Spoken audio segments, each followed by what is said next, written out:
बिस्मिल्लाहिर्रहमानिर्रहीम। अस्सलामु अलैकुम वरहमतुल्लाहि वबरकातुहू। शय नशीन पर तशरीफ फरमा गुलबर्गा के मजलिस इत्तेहादुल मुस्लिमीन के सदर मोहतरम जनाब अब्दुल रहीम साहब, कर्नाटका के मजलिस इत्तेहादुल मुस्लिमीन के सदर मोहतरम जनाब उस्मान गनी साहब, जनरल सेक्रेटरी पठान साहब, गुलबर्गा शहर के मुअज़्ज़िज़ शख्सियात जिसमें मौलाना जावेद आलम कासमी साहब, मोहतरम जनाब इलियास बागबान साहब, वहीं पर हमारे पुराने दोस्त जनाब माजिद प्यारे साहब, जनाब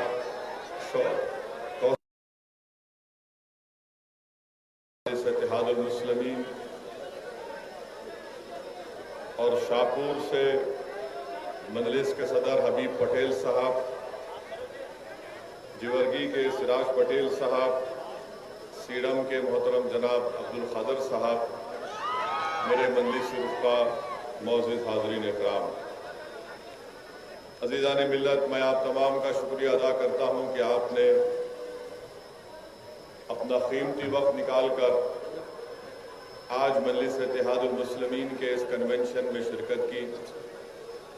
हमारी तो ये कोशिश थी और नीयत भी ये थी कि खुले मुकाम पर एक जलसे आम हो सके, मगर कोविड की रेस्ट्रिक्शंस की वजह से हमको ये जलसा अब्दुल रहीम साहब को और उनके तमाम टीम को इस शादी खाने में करना पड़ा। मेरे अजीज दोस्तों और बुजुर्गों, मैं शुरुआत में ही एक बात का जिक्र करना बेहद ज़रूरी समझता हूँ, और ख़ास तौर से आज 30 जनवरी है और 30 जनवरी को भी हमारे मुल्क में एक बहुत बड़ी तारीखी हैसियत उसको हासिल है। मेरे अजीज दोस्तों और बुजुर्गों, मेरी इज़्ज़तदार माँ और बहनों, और ख़ास तौर से मैं अपने नौजवानों के लिए, उनको बताने के लिए, पैगाम देने के लिए बात कह रहा हूँ। 30 जनवरी को शाम 5:17 पर 1948 में महात्मा गांधी का कत्ल किया गया था, और आजाद हिंदुस्तान का अगर कोई सबसे पहला टेररिस्ट था तो उसका नाम नाथूराम गोडसे था। और इसी नाथूराम गोडसे ने नारायण आप्टे के साथ और मुख्तलिफ अपने साथियों के साथ मिलकर, जिसमें कॉन्स्पिरेसी करने में सावरकर भी शामिल थे, इन सब ने साजिश करके महात्मा गांधी का कत्ल किया। और गोडसे ने बिरला हाउस दिल्ली में जब हर शाम महात्मा गांधी मुख्तलिफ मज़ाहिब के लोगों को बिठाकर उनकी मुख्तलिफ मज़ाहिब की किताबों से या उनसे दुआ करवाते थे या उनसे उन किताबों से उनको पढ़वाते थे, तो उस दिन और उससे पहले एक तनाव का माहौल था कि शाम के वक्त में जब कभी भी महात्मा गांधी, जिसको अंग्रेजी में कहते प्रेयर मीटिंग करते, और जब कुरान की तिलावत करने के लिए कोई मुसलमान पढ़ता तो बहुत से लोग उसकी मुखालिफत करते थे, मगर महात्मा गांधी उन मुखालिफत की परवाह नहीं करते थे और कहते थे कि पढ़ो, कुरान भी पढ़ो, दीगर मज़ाहिब की किताबों को भी पढ़ो। तो उस दिन नाथूराम गोडसे ने नारायण आप्टे के साथ मजमे से चीरकर गांधी के सामने आया और गांधी के पैर पड़ा और फौरन अपने पास से एक पिस्टल निकालकर महात्मा गांधी के ऊपर 3 गोलियां बरसा दी और उसी दिन महात्मा गांधी का कत्ल हो गया। मैं नौजवानों के बात इसलिए बताना चाह रहा हूं कि नाथूराम गोडसे ने गांधी को क्यों मारा, गोडसे की सोच और गोडसे की आइडियोलॉजी क्या थी और गोडसे के पीछे कौन लोग थे। मैं सावरकर का नाम इसलिए लिया हूं क्योंकि सुप्रीम कोर्ट के रिटायर्ड चीफ जस्टिस थे कपूर, जस्टिस कपूर कमीशन की रिपोर्ट में ये बात को कहा गया कि सावरकर महात्मा गांधी के कत्ल में कॉन्स्पिरेटर थे और महात्मा गांधी के कत्ल से पहले सावरकर के घर को जाकर गोडसे और आप्टे ने सावरकर से मुलाकात की और सावरकर ने नीचे आकर उनको छोड़कर कहा कि तुम जिस मकसद के लिए जा रहे हो तुमको उसमें कामयाबी मिलेगी। कपूर कमीशन की रिपोर्ट में बात कही गई और गोडसे ने गांधी को क्यों मारा, क्योंकि गोडसे ये कहता था कि गांधी मुसलमानों की हिमायत करते हैं। गोडसे ने गांधी को इसलिए मारा क्योंकि गोडसे का और उसके साथियों का मानना यह था कि गांधी हिंदुओं के इंटरेस्ट को प्रोटेक्ट नहीं कर रहे और गोडसे ने गांधी के जिस्म में 3 गोलियां दाग दी। नौजवानों याद रखो इस बात को कि गोडसे ने गांधी को कत्ल करने से पहले अपनी खतना भी कराई थी। और नहीं ये सुनिए आप, ये इसलिए किया था कि गोडसे को यकीन था कि जब मजमे में मैं महात्मा गांधी पर गोलियां बरसाऊंगा और लोग मुझे टूट पड़ेंगे और मुझे मारेंगे और जब मेरे जिस्म के कपड़े उतार कर देखा जाएगा तो हिंदुओं को यकीन हो जाएगा कि देखो एक मुसलमान ने गांधी का कत्ल कर दिया। ये इस सोच के आदमी थे, ये इस तरह की हरकत गोडसे ने की। मैं आज आपको ये बात बता रहा हूं कि आज भी सारी दुनिया जानती है कि अगर उस वक्त की कांग्रेस की हुकूमत सही गांधी के असैसिनेशन के कत्ल की इन्वेस्टिगेशन करती तो उसी वक्त बड़े बड़े संघ परिवार के लीडर जेल में रहते थे, मगर उस वक्त की कांग्रेस की हुकूमत ने सही इन्वेस्टिगेशन नहीं किया। आज भी गांधी के कत्ल का जो लोग उसमें साजिश रचाए आज भी वो चेहरे सामने नहीं आते। अच्छा, ये गोडसे और नारायण आप्टे कौन थे? ये नारायण आप्टे एक दीक्षित महाराज के पास गया, दोनों गए, गोडसे और नारायण आप्टे, जाकर कहा कि दीक्षित महाराज हम निजाम की पैसे लूटेंगे, तुम्हारे पास बड़े बड़े गाड़ियां, हमको बड़े बड़े गाड़ियां दे दो। तो दीक्षित महाराज ने कहा लेकर जाओ। और कई दिन हो गए तो महाराज ने कहा कि बेटा क्या हुआ, बड़ी गाड़ी तो लेकर चले गए, बोले अभी कर रहे।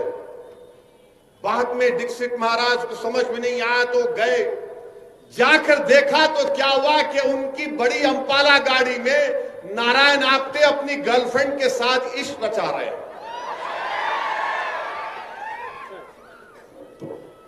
भाई हट जाएंगे, भड़काऊ भाषण हो रहा, बीच में नहीं आ रहा। ये हिस्टोरिकल फैक्ट है, हिस्टोरिकल फैक्ट है। मैं बिल्कुल सच्चाई से कह रहा हूं। वो महाराज बोले ये क्या है, तुम तो गाड़ी लेकर गए थे निजाम के पैसे लूटने के लिए और तुम यहां पर अपनी गर्लफ्रेंड के साथ हमटी डमटी मनी हनीमून क्या कर रहे हैं? ये एक पहली मिसाल।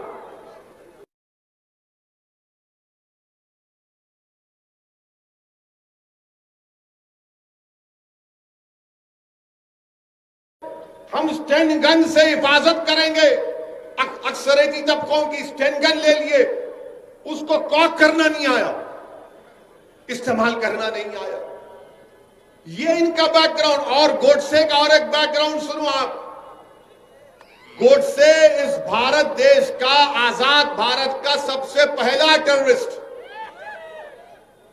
और गोडसे जब पैदा हुए तो उनके मां बाप ने उनके नाक में नाक की बाली डाली और कई साल तक उनको बच्चियों के कपड़े पहनाए, क्योंकि उनसे पहले कई बच्चे होते थे, इंतकाल हो जाता था। तो मां बाप ने समझा कि नाथूराम को, इनका नाम नाथूराम नहीं था, वो नत डालने से नाथूराम हो गए। तो कई साल तक उनके मां बाप ने उनको बच्चों के कपड़े पहनाए, उसके बाद उनको भाई पैदा हुए। तो गोडसे को एक तकलीफ थी कि मुझे अपनी मर्दानगी दिखाना है, मैं मर्द हूं, मैं मर्द हूं। उसको एक जहन में पैदा हो गई थी बात, ये नफ्सियात का शिकार हो गया था। इसलिए गोडसे ने अपनी मर्दानगी को दिखाने के लिए जहर आलूदा माने हेटफुल आइडियोलॉजी को अपनाया और गांधी के सीने में 3 गोलियां दाग दी। बताइए आपके 28 जनवरी तक गोडसे और नारायण आप्टे के पास पिस्टल नहीं था, बंदूक नहीं थी। अगर मैं गलत ना कहूं तो 9mm बेरेटा पिस्टल था वो। ग्वालियर का एक शख्स इन लोगों को पिस्टल दिया और कोर्ट में जो पिस्टल, जो हथियार गोडसे के हाथ में दिया वो छूट गया। जिसने गोडसे को वेपन दिया गांधी को मारने का, वो बच गया। आप बताइए फिर ये क्या हो रहा है।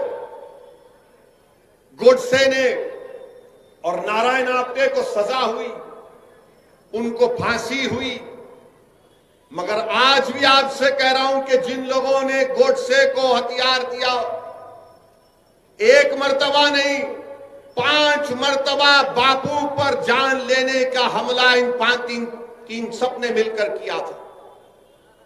एक मर्तबा नहीं, 5 मर्तबा, और 5वीं मर्तबा इनको कामयाबी मिली। मुंबई का एक पुलिस का अहदेदार था, नाम याद नहीं आ रहा, उस वक्त मोरारजी देसाई वहां के होम मिनिस्टर थे। उसने जाकर कहा कि गोडसे मुलविस है, सावरकर का इन्वॉल्वमेंट है।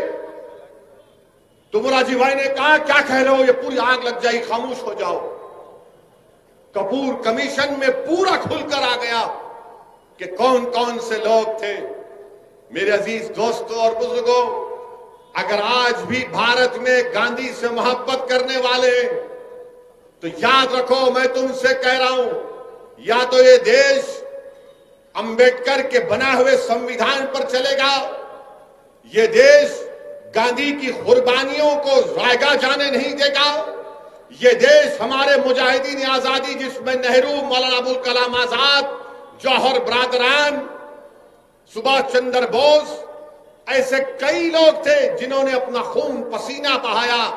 1 साल 2 साल नहीं, 10-10 साल, 8-8 साल जेलों में अपनी जिंदगी गुजारी।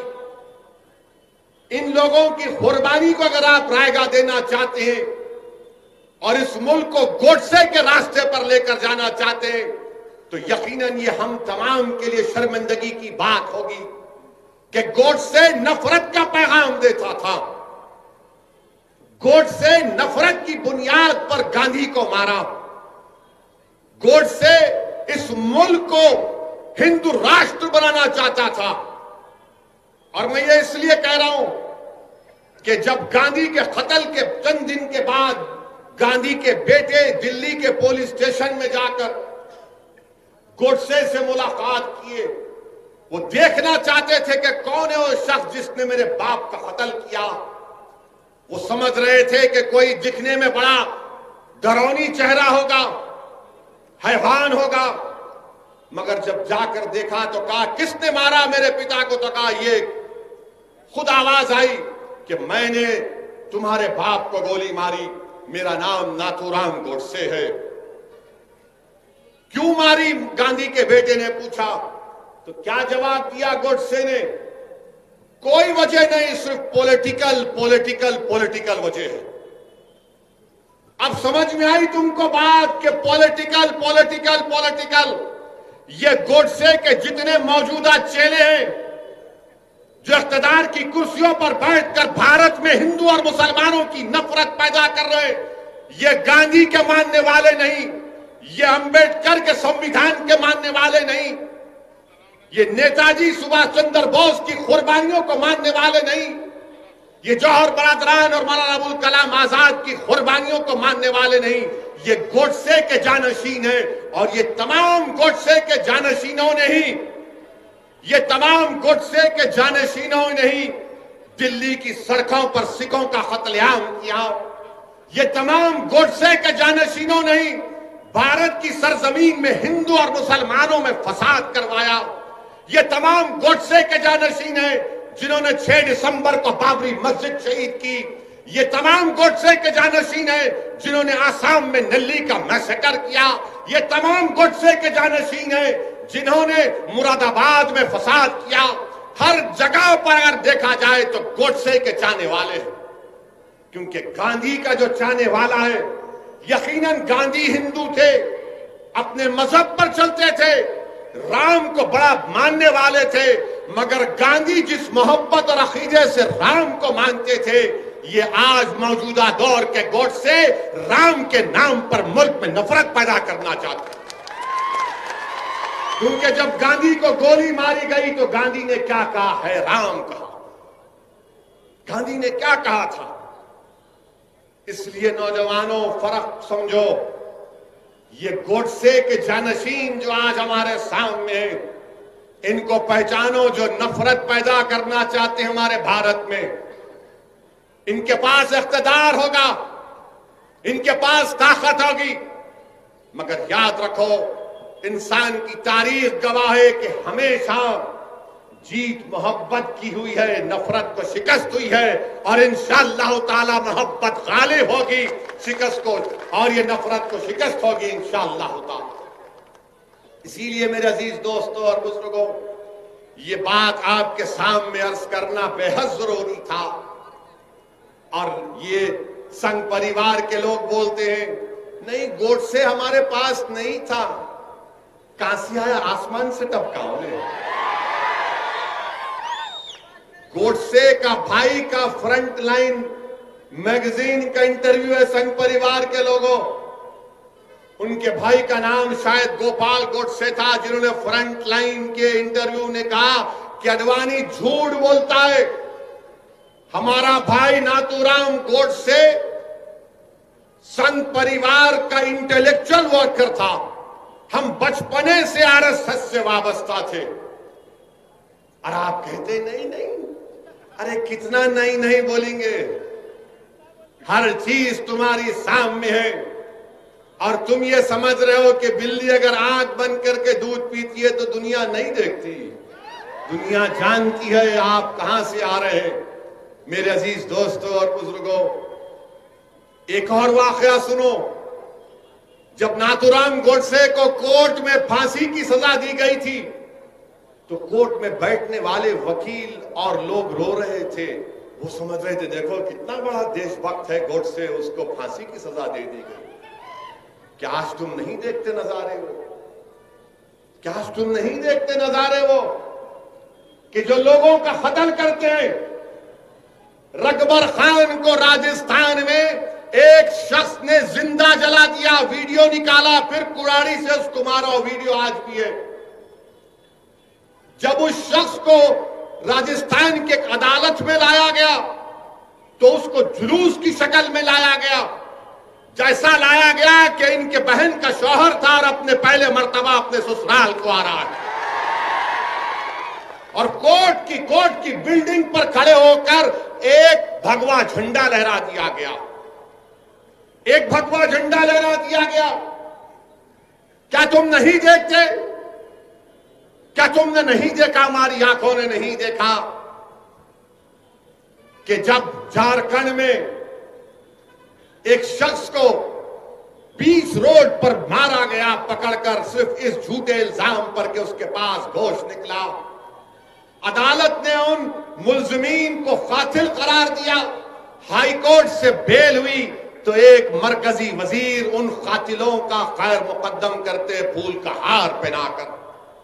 क्या तुम्हारी आंखों ने नहीं देखा कि जब अखलाक को मार दिया गया और अखलाक के मारने वाले के कि उसकी मौत हुई तो सिटिंग मिनिस्टर जाकर उसके जनाजे पर फूल चढ़ाता है?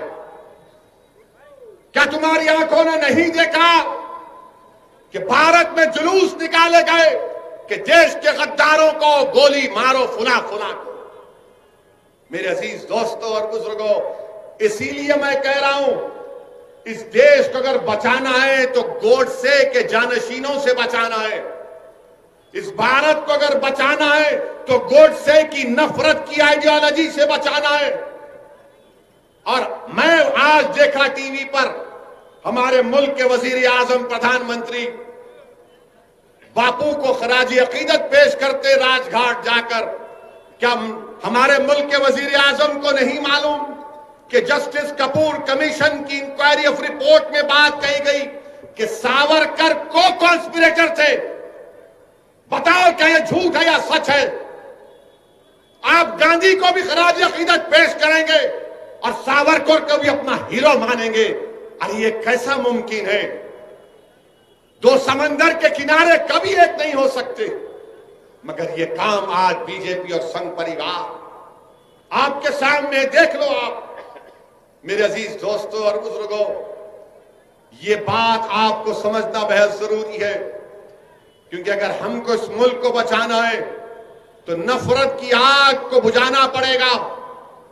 ये नफरत की आग इस मुल्क को कमजोर करके रख देगी। और लोग कहते हैं, मुझसे एक मीडिया के लोगों ने सवाल किया कि 26 जनवरी के दिन जो कुछ लाल किले में हुआ वो शेमफुल डे था। मैंने कहा बिल्कुल सही है, नहीं होना था। हम हर तशद्दुद की और वायलेंस को कंडेम करते हैं। मगर मैंने पूछा कि क्या 1960 के दहे में जब दिल्ली के पार्लियामेंट पर तमाम लोग आकर हमला किए थे कि गायकशी के खिलाफ कानून बनाओ, हिंदी को जबान बनाओ, तो क्या वो शेमफुल डे नहीं था? तो उस मीडिया के जिम्मेदार ने कहा, आपको याद है? बोला, बहुत याद है, हमको बाबा आदम से लेकर अब तक पूरी तारीख याद है।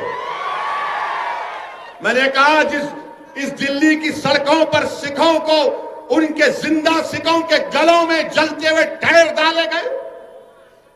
एक कांग्रेस का बड़ा लीडर रिकाबगंज की गुरुद्वारा के सामने ठहर कर सिखों का कत्ल करवाया, वो मिनिस्टर बन गया किसी रियासत का। क्या वो शेमफुल डे नहीं था? बाबरी मस्जिद को शहीद करना शेमफुल डे नहीं था, जिसको सुप्रीम कोर्ट ने कह दिया शेमफुल डे था? जहां आपको सूट करेगा शेमफुल, और जहां आपको नहीं सूट करेगा बोलेंगे ये हमारा फुला दिवस है। मेरे अजीज दोस्तों और बुजुर्गों, ये हमारे मुल्क की मौजूदा राजनीति है। ये जलसा मजलिस इत्तेहादुल मुस्लिमीन के का एक कन्वेंशन के तौर पर जनाब अब्दुल रहीम साहब की जेर क़यादत ये जलसा रखा गया। मैं गुलबर्गे को इसलिए आया हूं कि आप तमाम से अपील करने के लिए कि आप मजलिस इत्तेहादुल मुस्लिमीन को मजबूत करिए। मैं आपके पास इसलिए आया हूं कि आपके सफों से किसी को यहां पर आप ही अपना एक कायद बनाइए, अपना लीडर बनाइए, जो कर्नाटका की असेंबली में जाकर बेबाक तरीके से आपके मसाइल की तर्जुमानी कर सके। मैं यहां पर इसलिए नहीं आया हूं कि अपने आप को लीडर बनाने के लिए, मैं यहां पर इसलिए आया हूं कि जो पॉलिटिकल वैक्यूम पैदा हो गया मरहूम खबरुल इस्लाम साहब के इंतकाल की वजह से, उस पॉलिटिकल वैक्यूम को आपको फिल करना है, उस कमी को आपको पूरा करना है, मुझे नहीं आपको करना है। मैं बस इसलिए आया हूं कि आपको याद दिलाने के लिए ये वैक्यूम है, इस वैक्यूम को पूरा करो। इस पॉलिटिकल वैक्यूम को आपको पूरा करना है। पूरी कर्नाटका की आवाम, कर्नाटका की अक़लियतें, कर्नाटका के दलित, कर्नाटका की मजलूम आवाम, कर्नाटका के गयूर नौजवान आज ये देखना चाहते हैं कि जिस तरह 1978 में इसी गुलबर्गा शहर में एक नई सियासी तारीख आपने रकम की थी, आज असदुद्दीन ओवैसी आपके पास आकर गुजारिश करने आया है कि 2021 में हमारे बुजुर्गों ने 1978 में जो तारीख रकम की थी, नौजवानों तुमको आज वो तारीख गुलबर्गा में दोहराना है और इंशाअल्लाह ताला मैं तुम्हारा साथ ठहराऊंगा और हम उस तारीख को दोहराएंगे गुलबर्गे में। ये काम आपको और हमको मिलकर करना है। मजलिस पर इल्जाम तो बहुत लगते हैं, हर इल्जाम मजलिस पर ही लगता है। हम इलेक्शन लड़ने जा रहे बंगाल को, तो ये बैंड बाजा की पार्टी जिसको कभी कांग्रेस पार्टी भी कहा जाता था, ये लोग शुरू हो गए। देखो बी टीम आ गई। अच्छा उन्हों काफी नहीं थे तो ममता बनर्जी भी शुरू हो गई। ओवैसी ये ओवैसी वो। अरे भाई आखिर मैं ही मिला क्या? तुम लोगों को कोई और नहीं है भारत में? बी टीम, सी टीम, वो फुला टीम। अरे आप क्या किए बताओ? कौन सा कारनामा आप अंजाम दिए? कर्नाटका में कांग्रेस के एमएलए कूद के जाकर बीजेपी में चले गए। मेरे से पूछ के गए थे, मेरे से बात करके गए थे, या इलियास बागवान साहब के पास आकर बैठे, जरा बाग में केला खिलाओ हम तुम्हारे साथ चलते, या अब्दुल रहीम के पास जाके बोले थोड़ा मिर्ची लगा दे हम दौड़ते। पूरे के पूरे भाग गए। अरे पतली गली पकड़ के भाग रहे, तुमको भागने वाला नजर नहीं आ रहा, तुमको एक ही मर्द नजर आ रहा। अल्हम्दुलिल्लाह तुम्हारे लोग भाग गए, भाग के रिजाइन करके जीत भी गए, मिनिस्टर भी बन गए, और आपको कोई नजर नहीं आ रहा। अरे हिम्मत है तो बोलो ना उनको। उनको नहीं बोलते पैसा लिया बीजेपी से, ना ममता बोलती ना कांग्रेस बोलती। जहां बात आती मुसलमान की तो पैसे की बात आ जाती। बताओ ये तुम्हारी फिरका परस्ती है, ये तुम्हारी घटिया सोच है कि जहां पर ओवैसी का नाम आया तो बी टीम, और जहां पर तुम्हारी पार्टी का आदमी भाग गया तो बोलते नहीं भटक गया, उन्हें वापिस आ जाता उन्हें। फिर मीडिया वाले पूछते ओवैसी, अरे नहीं नहीं उन्हें तो पूरा उनका ही है। मैं किसी का नहीं हूं, ना कभी किसी का रहूंगा। इंशाअल्लाह ताला मैं तुम्हारा था और तुम्हारा ही रहूंगा इंशाअल्लाह ताला। असदुद्दीन ओवैसी का तारुफ यह है, सुनो, मैं किसी तारीफ का मोहताज नहीं हूं। मैं पाक रसूल मोहम्मद सल्लल्लाहु अलैहि वसल्लम के दर का कुत्ता हूं, ये मेरी तारीफ और तारुफ है। मुझे किसी की तारीफ या हिमायत या वाहवाह की जरूरत नहीं है। मैंने हमेशा कहा और आज भी कह रहा हूं कि अल्लाह सुब्हानहू तआला ने अपने हबीब पाक सल्लल्लाहु अलैहि वसल्लम के सदक़े और तुफैल में मुझे इतनी इज्जत दी कि मैं कभी सोच भी नहीं सकता था कि मैं उस मुकाम पर पहुंचूं। मेरे अजीज दोस्तों और बुजुर्गों, लगाएंगे नारा, आखिर में लगाएंगे, बहुत लगाएंगे, लगाएंगे।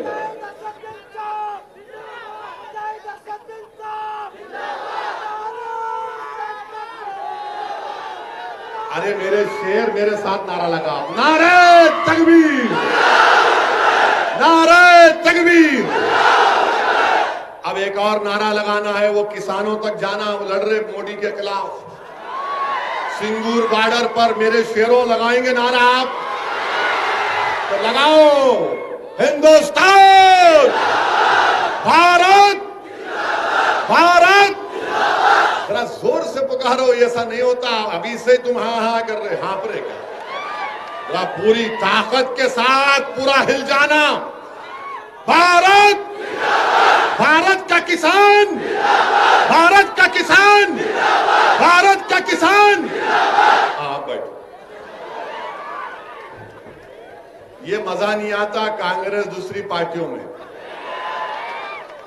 अपने पास ही चलता ये मिर्ची है ना यहाँ पर। मजलिस से मुखालिफत, हम बिहार में इलेक्शन लड़े, बिहार में इलेक्शन 20 सीट पर लड़े, 20 सीट पर हम इलेक्शन लड़े। अच्छा, पहले बिहार से पहले कर्नाटका पे असेंबली के इलेक्शन में हम कुमारस्वामी और देवेगौड़ा साहब की तायीद करें। ये हमारे को नहीं मालूम था तायीद करे। जब उन्होंने सीएम बन रहे थे, मैं मुल्क से बाहर था, उम्रा करने जा रहा था। बोले आप आओ, मेला मैं नहीं आता। बोले क्यों नहीं आते? मेला मैं डाइस पे नहीं खड़े रहता, एक से एक हमा किस्म के लोग बैठे, मैं नहीं आ सकता। और आप बहुत बड़ी गलती कर रहे कुमारस्वामी, कांग्रेस के साथ जाकर आप पछताएंगे, याद रखना। गए, मगर आप देखे तो क्या है, कुमारस्वामी भी बीजेपी के साथ हाथ में हाथ पकड़ के रोमांस कर रहे हैं। चेयरमैन हमारे को दे दो, तुम वाइस चेयरमैन। ये कैसा मोहब्बत है रे तुम लोग? एक पे रहना ना, वो भी नहीं। अब चेयरमैन का इलेक्शन है, हमारे को चेयरमैन दे दो, हमारे को वो दे दो। अरे गारत का घड़ा बढ़ता नहीं तुम लोगों का? जो भी हमारे को लाओ लाओ लाओ लाओ लाओ, जो भी है खींच लो। मेरे अजीज दोस्तों और बुजुर्गों, बिहार में 20 सीट पर हम लड़े, 5 पे अल्हम्दुलिल्लाह अल्लाह ने कामयाबी दी। अब बचे जो 15 सीट है, 9 सीट पर आरजेडी, कांग्रेस, सीपीआई, सीपीएम, सीपीएमएलए बनके महागठबंधन बनाए। 9 पे वो जीत गए हमारे खिलाफ, 6 पे नीतीश कुमार और बीजेपी जीते। अच्छा, वो 9 जो जीते, जहां पर हमारे 9 कैंडिडेट थे, उनकी मेजॉरिटी हमारे को वोट मिले, उससे बढ़ के मिले। जो 6 एनडीए जीती, पानी पिला दे, इतनी हिम्मत तुम्हारी? हम सबको पानी पिला रहे हो, हमारे को बॉटल दे रहे। 6 सीट पे एनडीए जीती, उनका जो टोटल वोट था वो मजलिस के उम्मीदवारों से बढ़ के था, हर कैंडिडेट का। मगर उसके बाद शुरू हो गए, देखो उन्हू करे, देखो उन्हू करे। अरे प्यारे, 70 साल से कोई तुम्हारे सामने खड़ा नहीं हुआ था, अब खड़ा हुआ बोलने के लिए, हो मैं खड़ा हूं, तुम्हारे को हराऊंगा, क्या करते करो तुम। अब क्या किया तुमने बताओ? आज बिहार की सरजमीन पर, सीमांचल की सरजमीन पर, सीमांचल की जनता ने मजलिस-ए-इत्तेहादुल मुस्लिमीन को कामयाब किया। और वहां की खास तौर से खवातीन से जब जाकर मीडिया के लोग पूछते थे अब की बार किसको वोट देंगे, वो गोल टोपी वाले को दे रहे। मेरे को जब मालूम हुआ, मेरा गोल टोपी तो सबकी गोल रहती, ये बोले नहीं वो गोल टोपी वाला। तो मीडिया के लोगों ने बोला क्यों देंगे? तो हमारी मां और बहन ने कहा कि उसको सत्ता से मोहब्बत नहीं है। ये बात बिल्कुल सही है। हमको इख्तिदार की कुर्सियों पर बैठना हमारा मकसद नहीं है। हमारा मकसद यही है कि दलित मुसलमान से इंसाफ हो। मुझे कोई मिनिस्टर बन के अपनी गाड़ी पे लाल लाइट लगाए टाई टाई करके निकलना नहीं है। मेरा मकसद यह है कि अगर मेरा नुमाइंदा कामयाब होगा तो वो जब ऐवान असेंबली में जाएगा तो गरीबों की आवाज बनेगा, वो मजलूमों की आवाज बनेगा, वो हक के लिए लड़ेगा, ऐवान को हिला के रख देगा।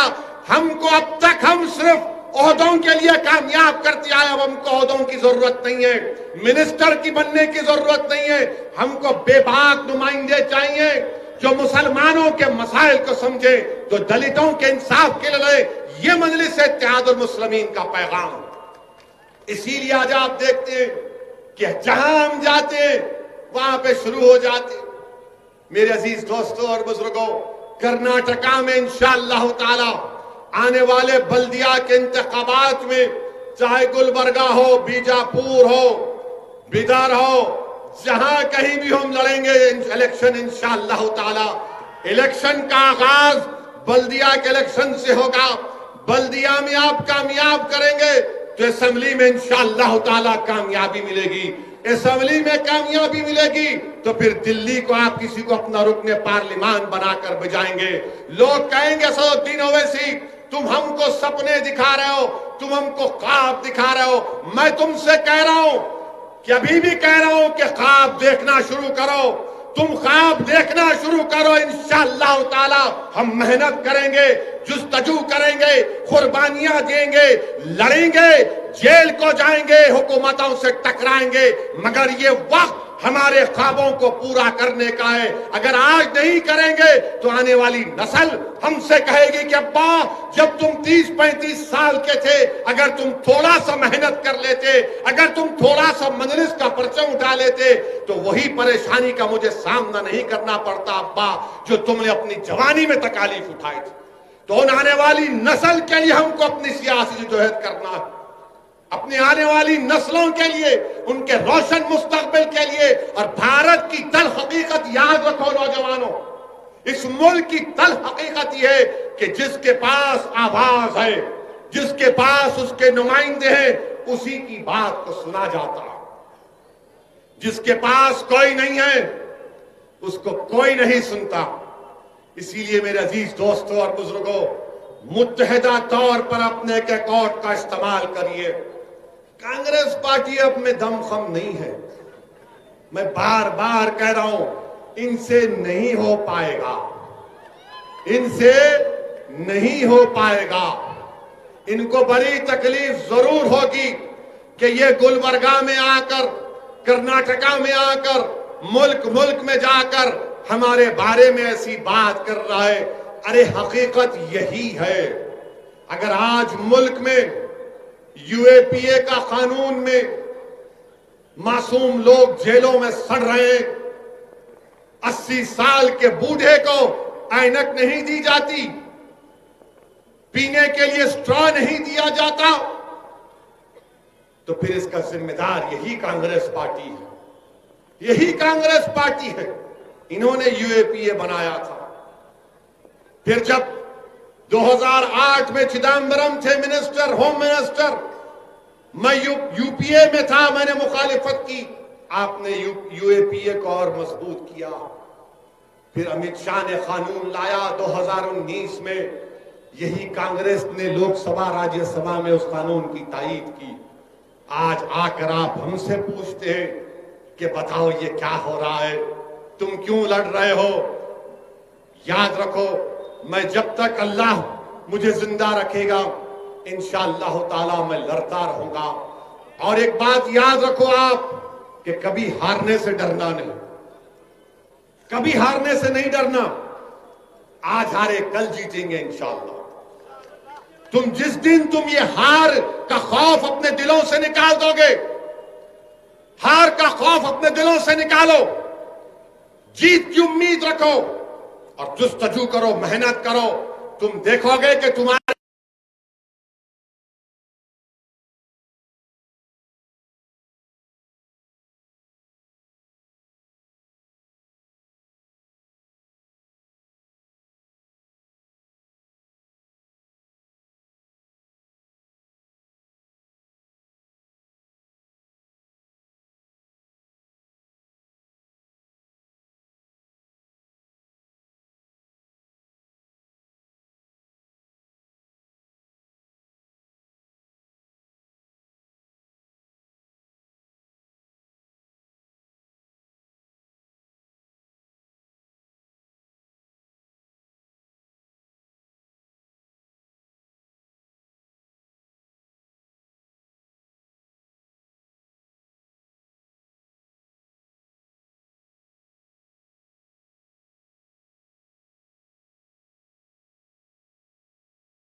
ये बंदा नवाज की सरजमीन है, आपको यहां पर अपनी पार्टी को मजबूत करना है। और मुझे यकीन है कि इंशाअल्लाह ताला जिस तरह बिहार में मजलिस को कामयाबी मिली, मुझे यकीन है कि इंशाअल्लाह ताला मुल्क के कोने कोने में, खास तौर से कर्नाटका में, मजलिस को आप अपनी दुआओं से, अपनी मोहब्बतों से नवाज कर मजलिस को कामयाब और कामरान करेंगे। मेरे अजीज दोस्तों और बुजुर्गों, यहां पर बीजेपी की हुकूमत एक नया कानून पास कर दिए, कि पहले गाय कशी पर कानून था, अब तो बोले कि कुछ भी नहीं कटना, कटना ही नहीं कहते, कुछ भी नहीं काटना, काटना ही नहीं। अच्छा क्या कानून बना है? मैं देख रहा था, गाड़ी में आते आते पढ़ रहा था, अजीब और गरीब कानून बनाए। चीफ मिनिस्टर कर्नाटक का क्या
कानून? क्या मजा नहीं आ रहा? खाने में बोल रहे हो, बोलता हूं उस पर भी आप हो। तुम अब दिमाग खोल दी मेरा, तहारी बोलते हो। कानून क्या है कि अगर पाशा भाई के घर में एसआई आ गए,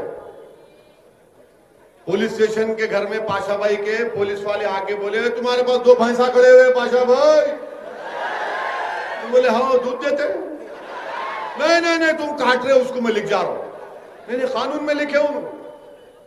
पाशा भाई के घर में आके भैंस भी लेके चले जाते, पाशा भाई का ऑटो का ट्रालर भी लेके चले जाते, बोलते नहीं अरे ट्राली गई को लिख जा रहे एसआई साहब, तो बोले तो स्मगलिंग कर सकते। उसके बाद क्या करते उन्होंने, उसको सीज करके एसडीएम को देते। एसडीएम क्या करता, पाशा भाई के घर पे कब्जा कर लेता। ये कानून है, याद रखो आप।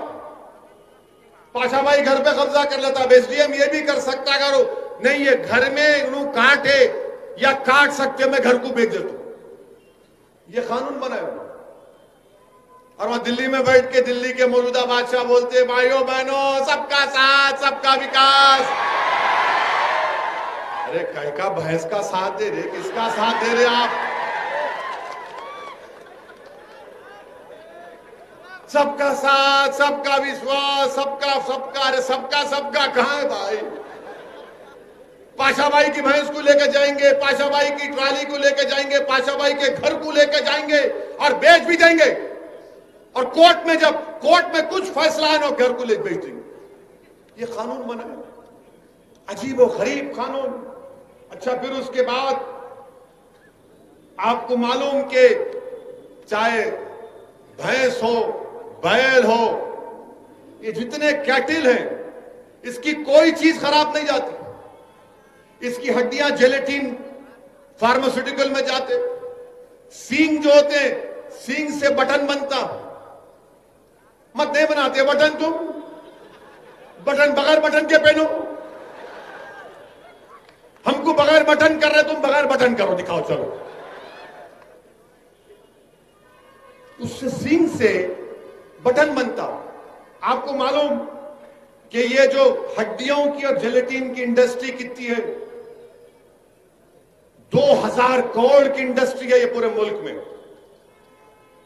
और कर्नाटका के जो बूचर एसोसिएशन ने सही कहा कि 40-50 लाख के करीब लोगों का रोजगार बर्बाद हो जाएगा। क्यों कर रहे हैं आप ये? क्या आप नहीं जानते कि यह किसानों का मसला है? क्या करेगा किसान जब भैंस दूध नहीं देगी? क्या करेगा किसान जब गाय दूध नहीं देगी?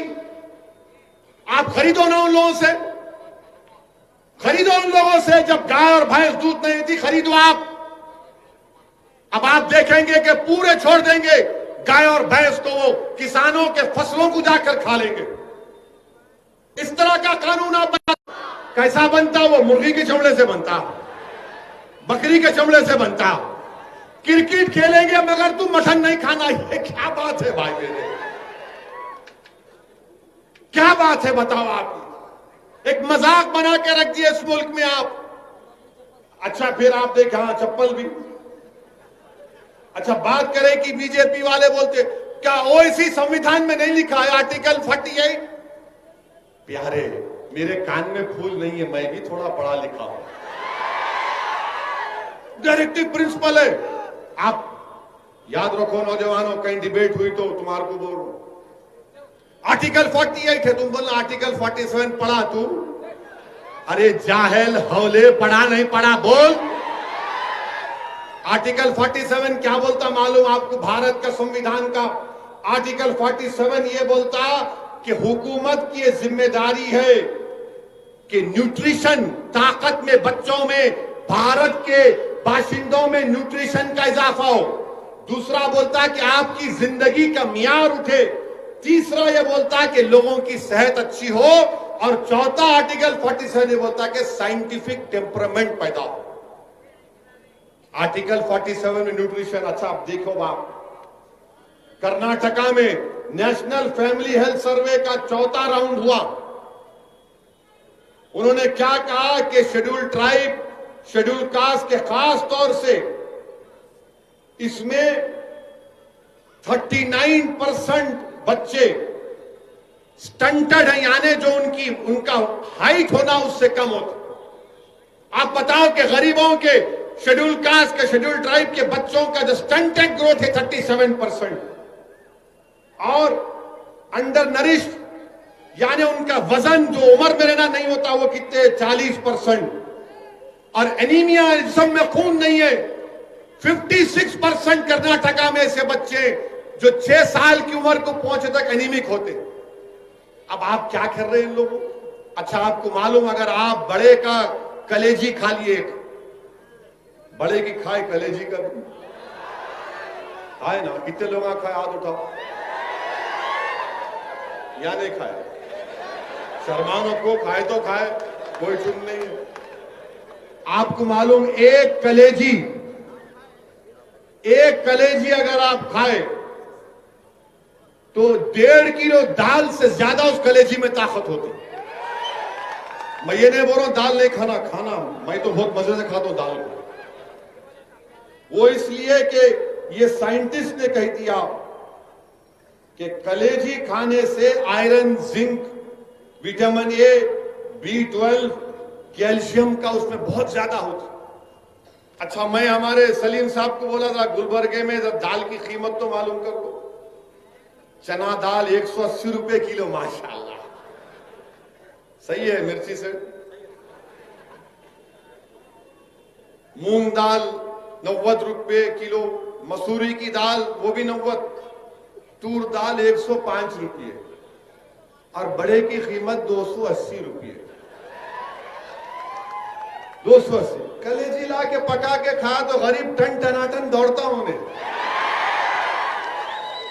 गरीब का फायदा होना ना, गरीब का फायदा नहीं होना। मोदी जी बोले नहीं तुम 180 की चना दाल खा रहे, कहां से लाएंगा आप? 15 लाख के 15 पैसे नहीं दिए। अगर 15 लाख देते तो बोलता वही खाता, वो भी नहीं दिया।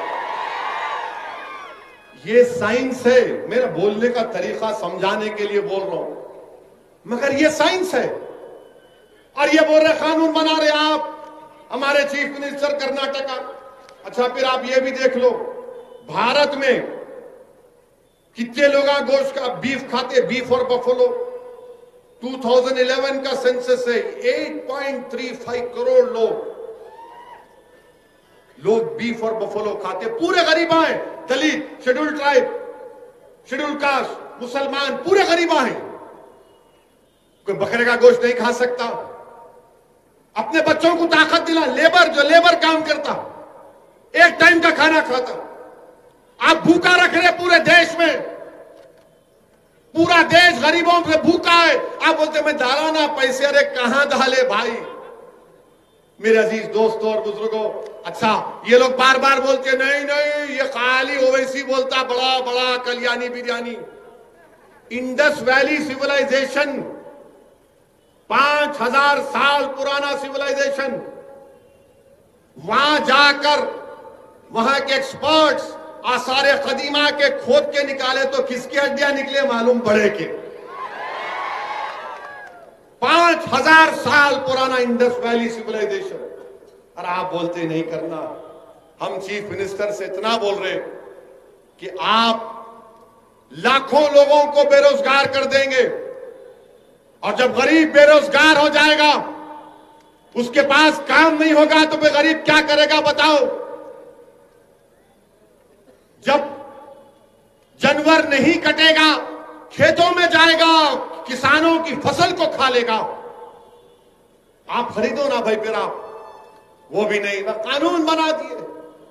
अरे प्राइवेसी का सुप्रीम कोर्ट का जजमेंट है, मैं अपने घर में बैठ के क्या खाता हूं, आपको क्या शौक है उसमें झांकने का? हर बुट्टी में झांकते, मुंडी घुसाते अपनी, क्या है इसमें, इसमें क्या है, इसमें क्या है। अरे कई को मुंडी घुसाते हैं उसमें। मैं घर में क्या खाता हूं, आपको क्या फिक्र? नहीं झांकता हूं मैं, तुम्हारे क्या पका रहे, हंडी में क्या है दिखाओ, खुड्डी में क्या है दिखाओ। कोई बात है? कब तक झांकेंगे हंडी और खुड्डी में तुम लोग? खाने को खाना नहीं है भारत के गरीबों के पास, अनकॉन्स्टिट्यूशन लॉकडाउन लगा दिए, कितने 10 करोड़ नौकरियां चली गई। ये मीडिया के लोगों को पूछो आप, मेरे जाने के बाद, मार्च के बाद इनकी नौकरियां भी नहीं रहेंगी, याद रखो आप। देखो मुंडियां हिला रहे, यूं कर रहे,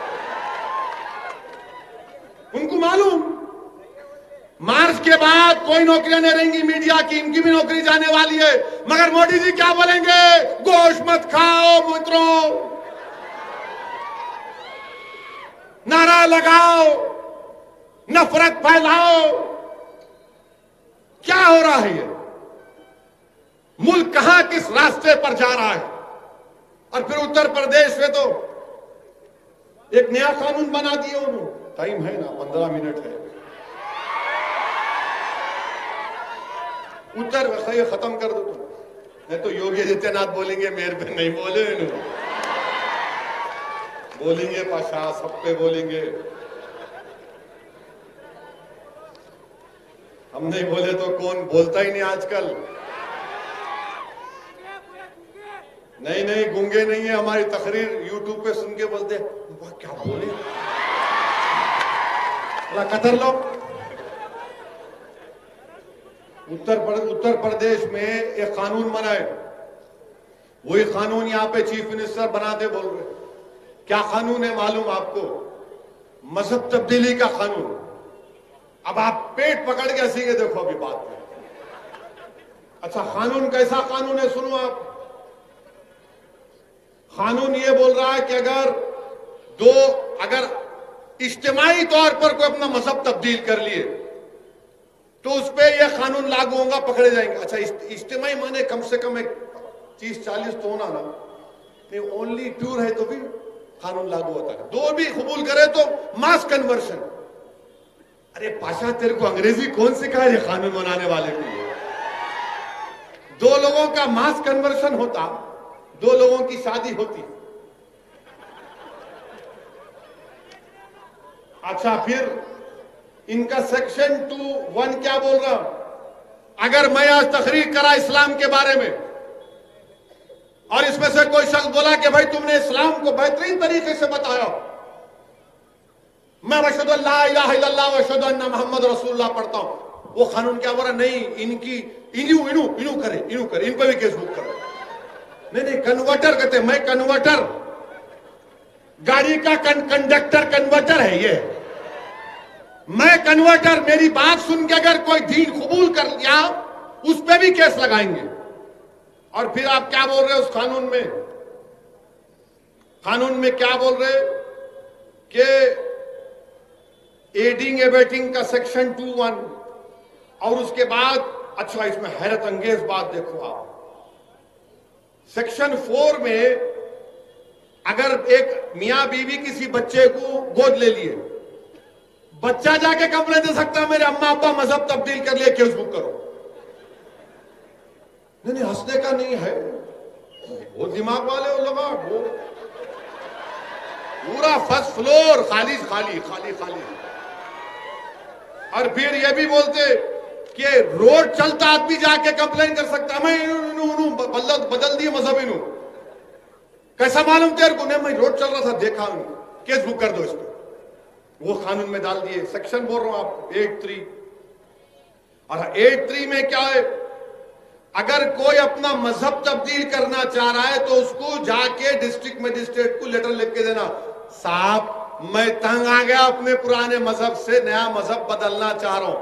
तो डिस्ट्रिक्ट मजिस्ट्रेट बोलते लिख के दे, 2 महीने के बाद आ, 2 महीने के बाद आ, मैं इंक्वायरी करूंगा, मैं मालूम करूंगा कि तू सच बोल रहा है या तेरे को कोई धोखा दे रहा। ये कानून बना रहे मेरे अजीज दोस्तों और बुजुर्गों। ये सेक्शन 8 सबसेक्शन 3 सबसेक्शन 9 सेक्शन 4, ये क्या है बताइए आप? कौन सा कानून है ये?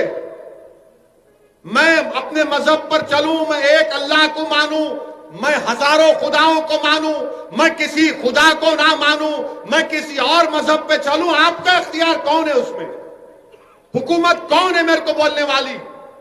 मगर ये बीजेपी के राज में हो रहा है कि अगर खुदा को भी तुमको मानना है तो हमसे पूछना पड़ेगा, मजहब को भी छोड़ना है तो हमसे पूछ कर छोड़ना पड़ेगा।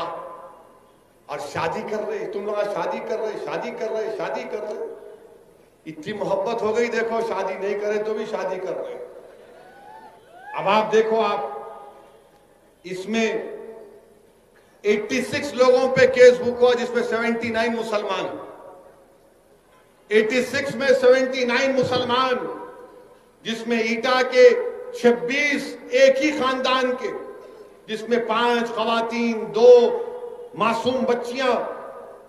क्यों कि 21 साल की एक बच्ची ने इस्लाम को कबूल किया, उसकी शादी उस बच्चे से नवंबर 17-18 को हुई।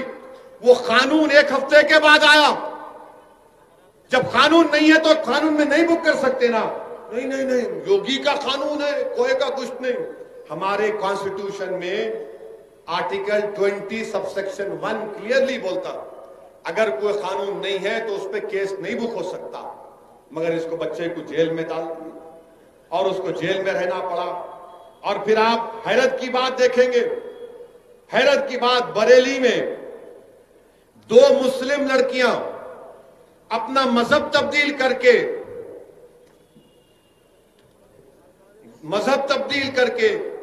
शादी करते हैं तो पुलिस उनको प्रोटेक्शन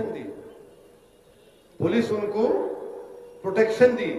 एक मुसलमान बच्चा अपने कॉलेज के दोस्त के साथ बैठ के पिज्जा खाया तो उसके बाप के पास जाकर उस पर प्रेशर डाल के बोले, देख तेरी बेटी को इन्हें मुसलमान बनाना चाह रहा, केस बुक करके। वो बच्चा अब तक जेल में पड़ा हुआ है। उसका जुर्म क्या है? खाली पिज्जा खाया हुआ। उसका बाप बोल रहा कि मेरे को पुलिस वाले मजबूर करे केस बुक करने के लिए। ये इनका कानून है मेरे अजीज दोस्तों और बुजुर्गों। ये मुल्क को किस रास्ते पर लेके जा रहे हैं आप देखो। कौन बोल रहा है इनके खिलाफ? कोई नहीं बोल रहे, और हम भी टीम है।